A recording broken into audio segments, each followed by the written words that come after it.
interested to see how this goes because I know next to nothing about Shaynes aside from the fact that they are an Austin player and has Yeah. played a lot of Wi-Fi in the past. And Mel, back in Smash 4 at least, was Lucario, or was a Shuttle player, a Ryu player. Has been playing a lot of Lucario lately in this game. I'm interested to see how this goes up against a big boy like DDD. Yeah, it'll be really interesting to see because I feel like Lucario is a character who's fairly solid, but he's like solid in a way that like Pit is kind of solid, and that he's really good at like he's got a lot of positive traits to the character, but not enough that push him into like the really good character status. So it'll be kind of cool to see what he can do because I know the character has some stuff to him. Yeah, I mean, the stuff is, I think, what defines this character, right? Is that you don't look at this Lucario and you go like, oh, he's an all-arounder. He's an all-arounder in the sense that if you put him on an A to F scale, he would be like without aura, he's like a D and everything. And then aside from like speed, he's obviously a very fast character. And then once you account in aura, at these percents, 116, he's an A at everything. So yeah, lots of range, lots of speed, lots of knockback. Oh, but a lot of knockback on that back air too. Good DI lets Mel continue to live. This DDD, believe it or not, is at kill percents, but so too is, of course, Animated Melon is Lucario. Another back air at that ledge trap, doing well to pick it up. With that back air killing even fully cross stage. Very, very strong move. Very slow move, though. There's an interesting aspect to it where it is actually frame 17 on startup, which is kind of tricky to see sometimes. Like to like make the move bounce really much faster. Yeah. The day-to-day back air, it's got like some of the startup like baked into like an animation that's kind of hard to see, so it feels like it comes out a little bit faster being on defense against it. But realistically, he's putting that move where he wants it to be way ahead of time. Yeah, it's sort of like, I'm going to use a baseball analogy here, which I'm sure that everybody's missed about me. That's sarcasm, I know nobody has. But, it's kind of like a pitcher with a very deceptive delivery, right? It's only like a 93-mile-an-hour fastball, but it looks like 100 coming out of the hands. That's what that back air is, too. But speaking of 100, Animated Mel, man, he's got to find a way to get back on stage, start racking up some damage himself, because, yes, he's getting much more powerful, but he's also getting a lot more dead when he's unable to hit back the DDD. Yep, definitely a pain point for Mel being around the ledge. Those day-to-day he hasn't really been setting up the Gordo ledge traps too much, but he has been just getting random stray hits. And whenever you get hit by a character like Day-to-Day who hits that hard, whenever you're off stage at the ledge, like you're gonna die super low size. Well, I like the mix up there with that Aura Sphere. He's not gonna let himself stay open to the get-up attack, but he can still cover just about everything else landing with it afterwards. He's also got some amount of aura now too. Remember that when Lucario is down to stock, he does also get some free aura at the start, so he can reasonably kill a DDD right now. Not yet with that counter, but I think that we're definitely seeing a lot of commitments before we see anything out of Shaynes. That's where Mel is getting blown up a lot.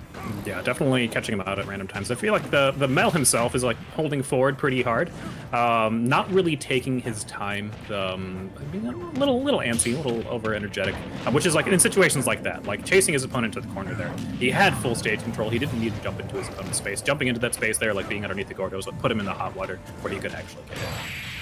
Cool. And he's gonna get hit with the up smash right there as well. Coming back around town, Shaynes taking this first one with a 2-stock. And yeah, I mean, honestly, it's tough to kind of press the issue against a character like DDD. It's hard to open him up, especially when your moves don't have the best range. Lucario, he is a fast character, both in the air and on the ground, but the moves themselves don't let you really space effectively with him. And I think in this matchup, if you're Mel, you kind of have to wait for the DDD to beat himself up a little bit. You have to wait for him to make the mistakes to open up, I guess, the opportunities for you to come in with your superior speed and get those punishes. I totally agree. Yeah, Day-to-Day is a character who, like, if you're pressuring him with, like, strong frame data, he doesn't have great options for it, because he just has slow out of shield options. But Lucario's not really a character that has great pressure buttons, and especially because of that range. Like, he has to get through Day-to-Day's threat zone to, like, even get in range where he can attack at all, let alone, like, pressure.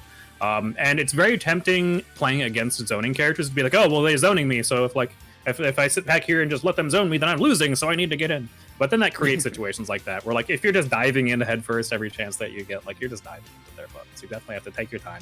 It's like Day-to-Day Gordo is like, it is a zoning move, it is a projectile. You can also hit it back at him. And while it won't necessarily threaten him back, every time you hit the Gordo back to him, it will neutralize it. And if you sit at center stage and neutralize every single one of his Gordos, like he's gonna have to do something eventually, or he's gonna leave himself open where you can actually approach him. And that's kind of where the game plan has to change for Mel. going into game 2. And I think that FD is also a pretty good stage for that because it makes your game plan so straightforward. You don't have to think about how I'm going to, trick my opponent into following me up on this platform and then leaving themselves open. It's just kind of brutally head-to-head in that case. But we saw Shaynes have a lot of success in just kind of keeping Mel at arm's length, occasionally throwing out the Gordo in case that a lot of the times we saw the Gordo come out in case that Mel was kind of running away and trying to command center stage, and that would goad him into going to attack the DDD. And then those hammers, especially the forward air, we saw a lot landing with the forward air, just kind of commanded that little threat zone around Shaynes. But Mel's not going to be doing it with Lucario. He's still going to be keeping the speed on with Zero Suit Samus, but this character will give him, a lot more pressure options with the one poke with that Zero as well. Yeah, going to be a lot more range in general. This is a character where he can afford to press more buttons against DDD because he can be attacking from a range that's harder for DDD to actually swing hammers against. Better pressure, better movement, better range. I like the pick. We'll see right now, Paralyzer not able to connect with the Gordo, which is exactly what Mel wanted to do. He wanted to put that pressure on. But yeah, you can already see right now, he's having a much easier time actually hitting, whether it's DDD or the shield. He's having a much better time actually just pressing these buttons because Zero Suit has the, the effective range of those hitboxes increased compared to Lucario. And this is a character who's definitely Zero Suit in general will usually be a more neutral based, a little bit more patient playstyle. So it's a little bit easier to default into that whenever you have to play against a character like this. Yikes.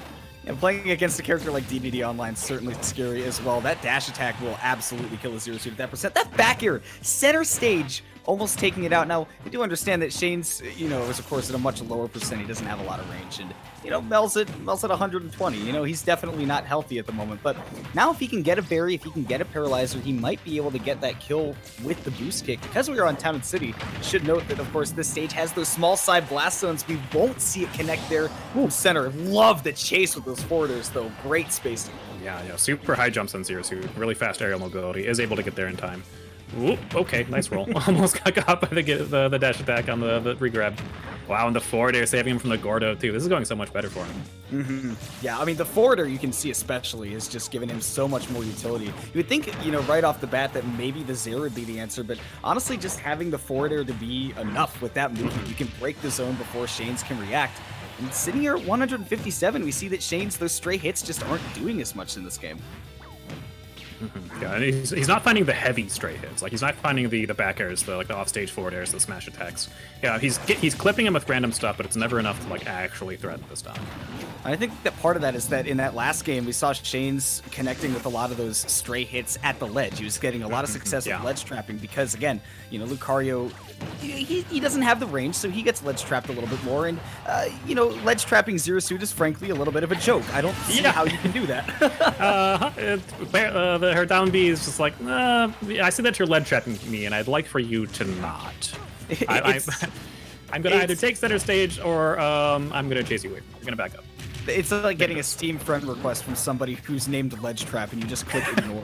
Ignore. All right, I don't need to worry about this at all. I'm good, man. Yeah. Thanks. I don't know this guy. probably just a spam bot anyways. And speaking of spam bots, man, Mel has been certainly throwing out a lot of those forwarders. He's taken 2 stocks with it already. And honestly, that's just impressive to me because he's been able to space that. It's hard enough to space that move to where you get both of the hits offline. You talk about online, Mel has certainly shown that he is comfortable on Wi-Fi with this character. For sure. Yeah, the character moves so fast, then drifts so far whenever she's doing the forward air, and the hitbox is not super huge.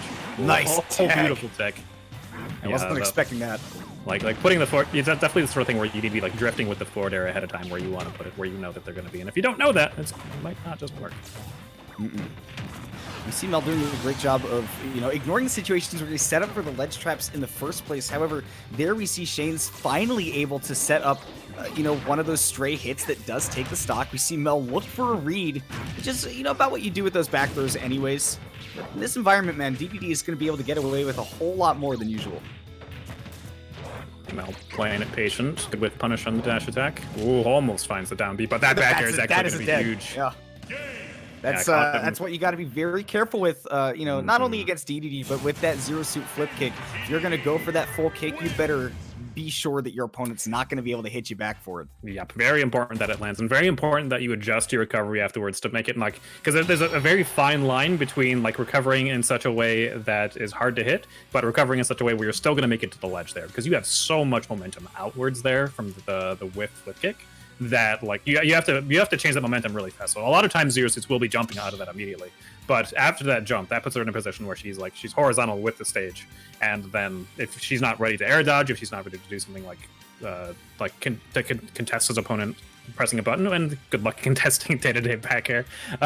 Yeah, if that back air lands there, now your resources are all gone because you had the jump and you already used your flip kick. That's gonna be it. That's the big part, is that flip kick's gone in that situation, and so too now is Mel gone from the tournament. He's going to be going home 7th place, so he does make top 8, but Shaynes is going to be the one moving on with DDD in hand.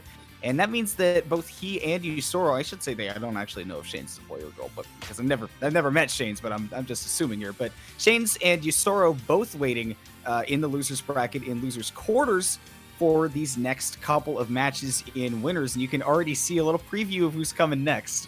Grayson's ready to go. He's hopping in. He wants to roll.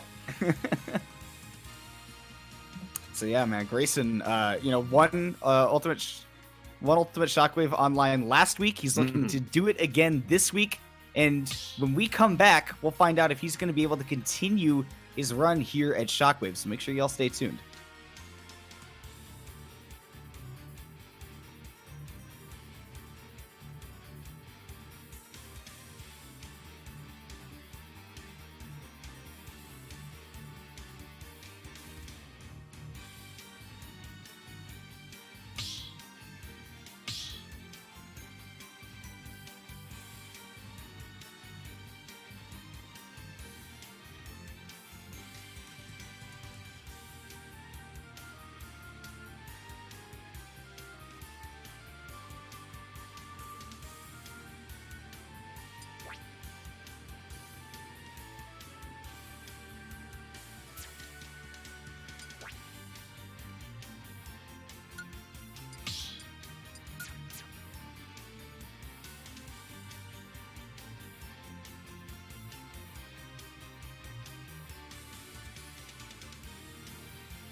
All right, guys, welcome back to Ultimate Shockwave 2 Online. We're getting some winners side top 8 here. Going to be seeing Grayson versus Today's.